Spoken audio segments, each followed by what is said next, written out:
Donc on ne vote pas la présentation des rapports, on en prend acte.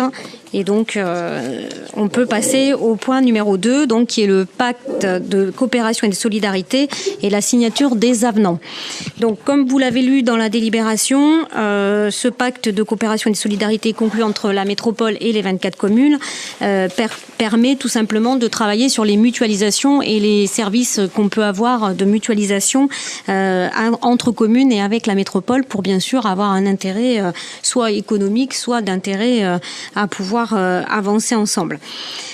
Alors, vous verrez que vous avez dû voir qu'il y avait 3 avenants à voter ce soir. En tout cas, l'idée de ce pacte, de ce nouveau, enfin pas de ce nouveau pacte, mais en tout cas de ces avenants, c'est, vous l'avez vu, un premier point sur le renforcement des réseaux.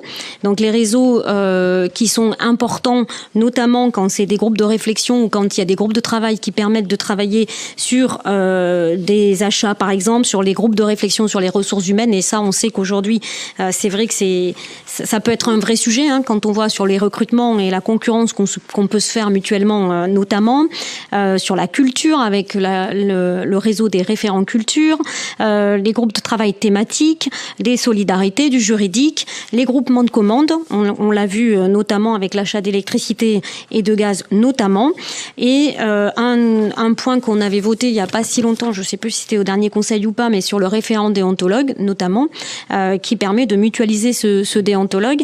Et vous le voyez, donc, on est 20 communes sur 24 à avoir fait ce choix-là. Donc ça, c'est un exemple du renforcement des réseaux. Un deuxième point, c'est le renforcement des services communs que vous connaissez maintenant, on va dire les anciens, puisqu'il y a des nouveaux, c'est le 3e point, services communs qui sont déjà constitués et qui bougent au fur et à mesure de l'arrivée ou de la sortie, alors plutôt de l'arrivée des communes. Et là, donc, ce qu'on va amener en avenant, c'est notamment l'arrivée sur la gestion documentaire et des archives de 2 communes, de Saint-Jean-de-Boiseau et Saint-Léger-les-Vignes, au niveau 2, qui permettent, donc, qui amènent finalement à 18 communes à niveau 2, dont les Sorinières, sur cette gestion documentaire des archives. Plus on est nombreux, moins ça coûte. Donc, j'ai envie de dire, c'est une bonne nouvelle. Le centre de supervision urbain, c'est donc la vidéosurveillance ou la vidéoprotection, avec l'adhésion nouvelle de la commune de Indre, qui porte à 8, donc, les communes adhérentes à ce service, à ce centre de supervision urbain. Et l'animation de réseau de la lecture publique dont nous faisons partie, qui accueille donc Couéron et qui donc amène à 14 communes sur 24 de participants. Et cette nouveauté qui était donc la possibilité d'adhérer, donc la création de 2 nouveaux services communs qui arriveront au 1er janvier 2024. Un service d'hygiène, sécurité et d'habitat, donc qui est fait pour lutter contre l'insalubrité et l'habitat indigne. 10 communes ont confirmé leur souhait d'adhérer à ce service. Vous l'avez lu, la commune des Sorinières a fait le choix de ne pas y adhérer pour une simple raison, c'est qu'on a eu un seul dossier à traiter dans l'année, qu'on l'a traité directement avec l'ARS et que du coup ça s'est très bien passé, il n'y a pas eu de problématique particulière. Et vous le voyez, si on avait dû rentrer et participer à ce service, ça nous coûtait quand même 6 000 € par an. Donc on a estimé en tout cas que c'était pas encore en ce moment, en tout cas, l'occasion d'y aller. De toute manière, vous le savez, c'est le cas pour n'importe quel service. On peut y rentrer quand on le souhaite. Donc, si vraiment on voyait que c'était quelque chose qui devenait intéressant, bien sûr, on se reposera la question. C'était le cas aussi pour le service de recherche et appui au montage des dossiers de subvention. Donc ça, c'est un 2e service commun qui est proposé. C'est un service de veille. Et j'insiste parce que c'est bien là où il y a eu toute la discussion des maires autour de la table quand ce service a été proposé. Vous le voyez, 7 communes seulement, j'ai envie de dire, ont confirmé leur souhait d'adhérer à ce service, qui est pourtant, comme ça, peut paraître super intéressant, puisque ces subventions, on en a vraiment besoin pour pouvoir faire aboutir nos projets et les financer, nous aider à les financer en tout cas. Donc, nous n'avons pas fait le choix, la commune des Sorinières, d'adhérer à ce service. Le coût était de 1 931 € par an. Bon, ça peut paraître intéressant si vraiment on arrive à avoir un intérêt derrière de subvention. Aujourd'hui, la veille, elle est faite par nos services. Et demain, la métropole ne nous aidera pas sur le montage des dossiers. et ne viendra pas aider jusqu'au bout du montage des dossiers, ce qui aujourd'hui prend le plus de temps et le plus complexe. Donc, avant que ça soit proposé tel quel, les maires autour de la table avaient dit que c'était intéressant au moment où justement il y aurait jusqu'au bout une aide à la constitution des dossiers et au suivi des dossiers. Ça n'a pas été souhaité. Ça viendra peut-être. Pour l'instant, ce n'est pas le cas. Et donc, c'est seulement 7 communes qui y adhèrent parce qu'il y a des communes qui ont déjà aussi leur propre service. Je pense aux grosses communes comme Rezé ou Saint-Herblain qui ont déjà leur service et qui donc ne rentrent pas là parce que c'est pas intéressant pour eux. Voilà pour résumer donc ce point numéro 2. Donc, vous le voyez, il faut qu'on approuve finalement la convention générale de ces services. Il faut qu'on approuve l'arrivée des nouveaux services communs et du fait que nous n'y allons pas sur les 2 services. Donc, je vous rappelle, hygiène, sécurité, habitat et recherche et appui au montage des dossiers de subvention. Le 3e point, c'est d'approuver l'avenant qui va faire rentrer donc Saint-Léger-les-Vignes et Saint-Jean-de-Boiseau dans la gestion documentaire des archives et Couëron dans l'animation du réseau de la lecture publique. Voilà, ça a été présenté par Jean-Claude en commission finances.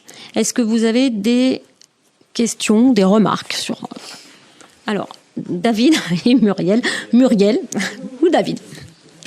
Bon, c'était assez rapide. On n'a pas de problème à voter cette résolution, d'autant plus que ça va dans le sens de la mutualisation avec notre métropole et c'est quelque chose qui est positif. On a juste une question. Tu disais tout à l'heure que quand il y a des communes qui rentrent, ça baisse le prix, etc. Sur la lecture publique, il me semble qu'on avait regardé en commission, on payait à peu près 300 € cette année et ça passe à 600 €. On a une explication pourquoi de...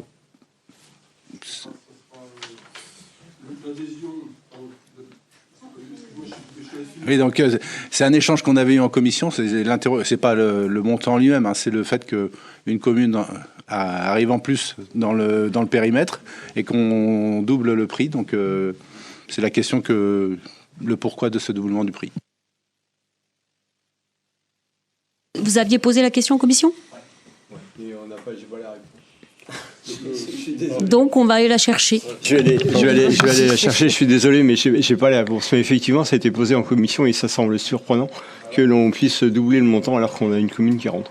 Et c'est pas logique par rapport à la présentation qui a été faite jusqu'à présent, où quand une commune rentre, on baisse le coût. Et là, on se retrouve à augmenter. Je n'ai pas la réponse, mais je vais aller la chercher et je vous la donnerai. Il n'y a aucun souci. Ah, alors Bruno me dit qu'il aurait une partie de la réponse. Alors, on anticipe un peu parce que... Mais c'est bien que tu poses la question de Meurant. On doit évoquer ce sujet-là à l'occasion d'une commission culture qui est prévue le 29 novembre, sauf erreur de ma part, et j'ai souhaité qu'on mette ce point à l'ordre du jour, d'autant plus qu'effectivement, alors il y a l'adhésion là, de Couëron, mais il y a aussi un recrutement qui a été assuré par Nantes Métropole par animer donc ce service commun de lecture publique. Donc qui vient d'arriver avec différentes missions qui sont notamment la structuration et la coordination des services communs pour élaborer une charte métropolitaine de la lecture publique. C'est quelque chose qui date, hein. C'est pas récent cette affaire-là, mais il fallait l'apport d'un technicien quand même pour la mettre en œuvre et puis il faut qu'on en discute par ailleurs. Tout ce qui relève des liens aussi avec la bibliothèque départementale de Loire-Atlantique, la BDLA. L'animation du contrat territoire lecture, l'élaboration d'un dossier pour que Nantes Métropole soit bibliothèque numérique de référence, qui va être intéressant pour nous en termes de ressources, parce que là il y a des ressources numériques auxquelles on accède et qui sont payantes pour autant, et donc ça va être un apport particulièrement intéressant pour nous. Et pour répondre plus précisément à ta question, sur le coût, l'adhésion au schéma de lecture métropolitain coûte à la ville 510 € par an. Donc la contribution financière est liée au niveau de population. C'est relatif à la population. Et ça concerne notamment la création par Nantes Métropole du poste de coordinateur de ce schéma avec le recrutement qui vient d'être assuré. Voilà les précisions que je pouvais apporter. Mais on développera plus et on échangera ce sujet-là à l'occasion de la commission culture où il faudra qu'on se positionne aussi. Ouais, merci. Du coup, effectivement, ce que me confirmait le directeur des services, c'est que ce poste, il a été recruté en juillet. Donc le coût qu'on a eu cette année était seulement pour une partie de l'année.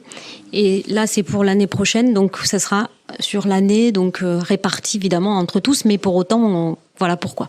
Le double, du coup, forcément, puisque sur juillet, on n'avait réglé que la moitié de l'année.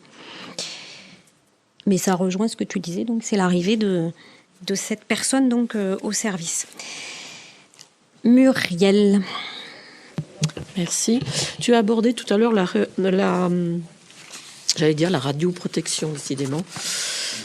Lapsus. La vidéoprotection, c'est quelque chose qu'on avait déjà abordé lors d'un conseil municipal et aussi certainement lors de commissions. Et vous aviez parlé d'études. Est-ce qu'il y a vraiment eu une étude ? Est-ce que c'est toujours d'actualité ? Est-ce que voilà, parce qu'il y a des questions, la population pose ce genre de questions aussi.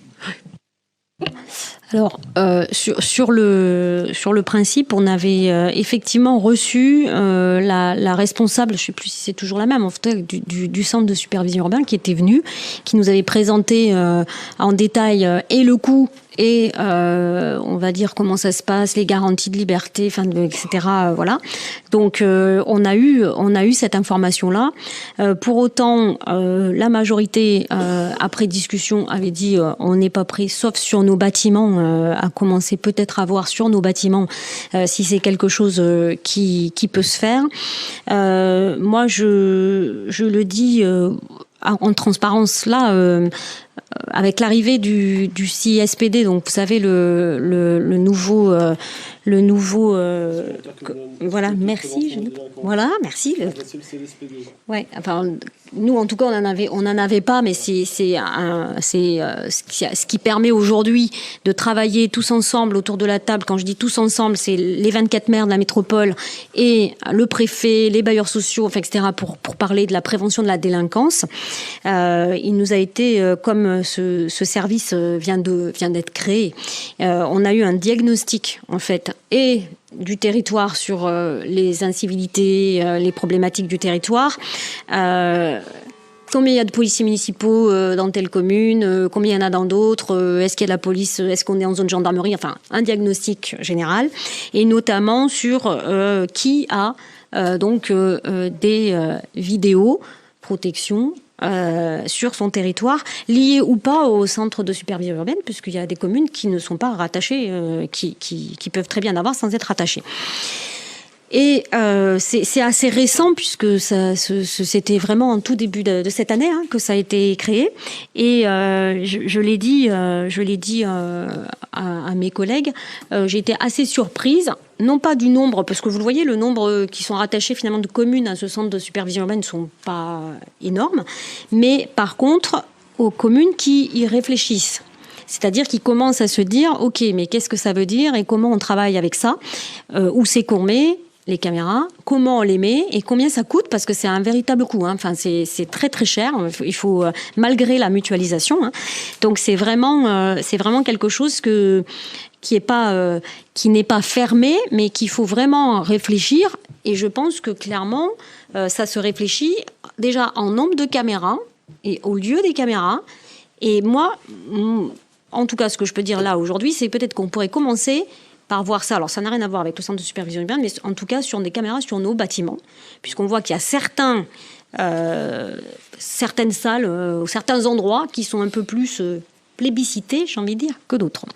Donc, voilà ce que je pouvais dire. Donc, c'est pas quelque chose... On peut pas se permettre aujourd'hui de dire non, c'est non, ou oui, c'est oui.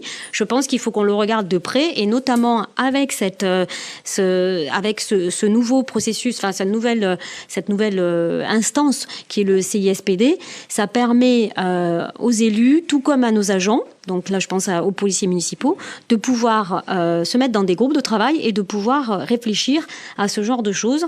Et ça permet aussi de se mettre de se jauger, j'ai envie de dire, à savoir comment on s'est fait ailleurs et de discuter comment on fonctionne sur les autres communes. Et des fois de se dire que finalement, je pense notamment sur nos policiers municipaux, à se dire que par rapport à une commune, enfin notre taille de commune correspond tout à fait au nombre de policiers municipaux qu'il peut avoir sur d'autres communes. Donc on se rend compte aussi de l'effort qu'on peut faire en matière de tranquillité publique, notamment. Donc je trouve que c'est plutôt très intéressant comme nouvelle instance qui permet de travailler ensemble et d'avoir de la veille et en même temps du partage d'informations. Donc c'est encore une fois un travail de mutualisation. On en parlait un petit peu tout à l'heure sur d'autres services, mais qui est intéressant. Donc c'est à regarder de près, mais c'est quand même quelque chose, c'est un vrai investissement financier. Vraiment. Pour un taux d'élucidation, si on veut faire un rapport bénéfice-risque qui est faible. Je le dis clairement, et c'est dit clairement par la gendarmerie. Voilà. Mais c'est de la prévention. Comment ? Vas-y, prends-toi de temps. Non, je suis tout à fait d'accord avec ce que tu viens de dire, Christelle. Sur le taux d'élucidation, ça n'apporte rien. Par contre, où c'est intéressant, effectivement, c'est en termes de protection des bâtiments publics. Souvent des effractions, et ça évite les effractions, puisque quand il y a des caméras, voilà, c'est plus compliqué quand même. Et surtout si c'est rattaché à un centre de supervision. Je veux ajouter et soutenir tout à fait ce que tu as dit pour avoir fait partie de cette instance. Donc avant le CISPD, c'était le CLSPD qui était mis en place en 2012, cette affaire-là, me semble-t-il, de mémoire. C'est vraiment un apport considérable. La ville de Nantes, qui était élément moteur, et au travers notamment de Dominique Rimbourg, qui avait en charge de la sécurité sur Nantes, avait participé grandement à la mise en œuvre du CLSPD. Moi, je fais partie de cette affaire-là aussi. Ça n'a pas été suivi des faits. Je pense à Gilles Nicolas, qui a pris la suite de Dominique Rimbourg, qui a complètement démantelé tout ça. Il n'y croyait absolument pas. C'est une erreur dramatique. Vraiment. Moi, je me suis opposé à ça. Cette instance-là, cet outil-là, c'est vraiment un apport considérable parce que la sécurité, c'est avant tout une coproduction. Donc, avec, tu l'as dit, Christelle, l'objectif, c'est de réunir tous les acteurs. C'est pas que les acteurs locaux au travers des collectivités qui eux ont un rôle qui n'a rien à voir avec celui de l'État. On est sur la tranquillité publique. On n'est pas sur la sécurité publique qui relève de l'État, mais c'est aussi tous les autres acteurs, les bailleurs, l'éducation nationale, la